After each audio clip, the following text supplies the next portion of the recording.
États-Unis, Burnsville, 18 mai 1999. Pamela Rose, une jeune étudiante, est retrouvée morte chez elle, une clé à molette plantée entre les omoplates et une bougie enfoncée dans la gorge. C'est Gerald Turner, son ami d'enfance et garagiste à Burnsville, qui prévient la police. L'enquête est confiée à deux inspecteurs du FBI, Richard Bolite et Douglas Ripper. Désormais, ils vont devoir répondre à une seule et unique question. Qui a tué Pamela Rose?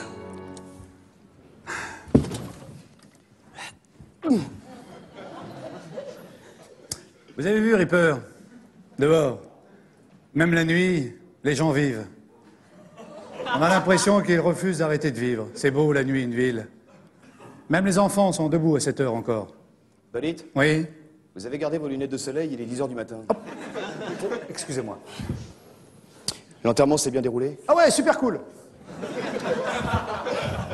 Encore toutes mes condoléances. Perdre son père, c'est toujours un moment difficile. Ouais, mais en même temps, c'était pas mon père, en fait. Non, parce que arrivé à l'hôpital, je m'ai gouré de chambre. Ouais. Voilà, je suis allé au 6e, alors que mon père, il était au 7e. Ouais. Alors, au début, j'ai pas trop réagi, parce que je me suis dit, mourir pour une verrue plantaire, c'est possible. Mais c'est quand ma mère est arrivée, là, j'ai eu un doute, là. C'est-à-dire? Elle était devenue chinoise. Ouais. Au début, je croyais qu'elle s'était fait lifter. Vous savez, c'est la mode, hein. Dans le show business, par exemple, il y a qui s'est fait lifter, il y a aussi qui s'est fait lifter, puis surtout, il y a qui s'est fait lifter, hein. On le sait bien. Je me suis dit, pourquoi pas elle? Alors bon, on m'a pris dans l'engrenage. Je me suis retrouvé au milieu de tous ces Chinois qui pleuraient autour de moi. J'ai pas pu leur dire que j'étais pas de la famille, vous comprenez? Attendez, je vous ai ramené des nems. Ah, c'est cool. Bon alors, Pamela Rose, où en est-on? Pamela Rose avait une fille. Comment vous avez appris ça, vous? Elle m'a appelé. Pamela Rose vous a appelé, elle n'est donc pas vraiment morte? Non, c'est sa fille qui m'a appelé. Ah, génial, et alors? Il y a un petit problème, elle a 89 ans. Ah oui, évidemment, là, il y a un problème. Oui. Ça veut donc dire qu'elle est née en 1911, soit 64 ans avant la propre naissance de Pamela Rose, sa mère. Ça vous rappelle rien? Sarah Connor. Terminator! Exactement. Sa fille est revenue du passé pour... Pour? Revenir dans le passé. Hein. On avance, Ripper. Ouais. 25 ans, l'âge de Pamela Rose. Oui.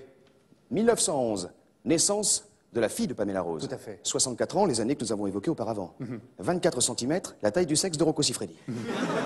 Ce qui nous donne 25, 19, 11, 64 et 24. 24, 19, 11, 64, 24. Que veut dire ces 5 lettres?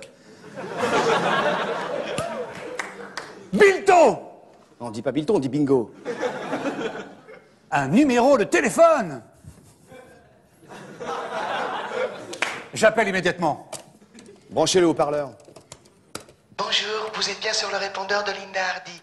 Je ne suis pas là pour le moment, mais vous pouvez me laisser un message après le bip sonore. Au revoir.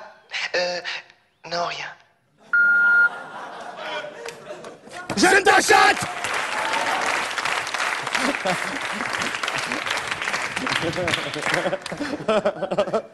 Ah, c'est marrant, Ripper, mais quand vous sautillez comme ça, comme Dustin Hoffman dans Redman, vous me rappelez Philippe Bouvard, mon ancien équipier. Dieu ait son âme. Il est mort? Oui, en fumant un pétard. De l'herbe pure? Non, un pétard à corbeau. Excusez-moi, je ne savais pas. Vous ne pouviez pas savoir, allez. Je vous ramène, Bolite? Ouais, en route. Viens, maman. Demain, Richard Bolite et Douglas Ripper tenteront de répondre à la question que tout le monde se pose. Qui a tué Pamela Rose?